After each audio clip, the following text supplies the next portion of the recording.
trâu môi tết đấy bằng bồn người ta du trâu môi người ta cho anh là bọc cầm rò nghe trâu tôi ăn về du môi lời một chạy á một sài ở mờ sài ní lực cây mà xin đó giá đồng sài nhựa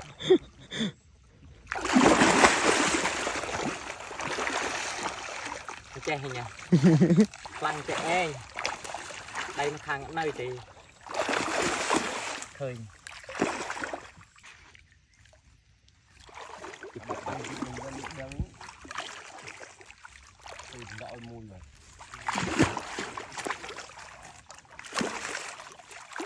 có mùi đắng cây nhỉ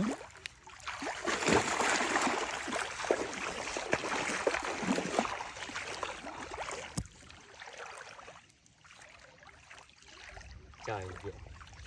em mà chú chột môi cả vào tay ăn khẩu nòng đi thì chẳng sauce cục máu đã trâm chơi mà ô chắc kè học series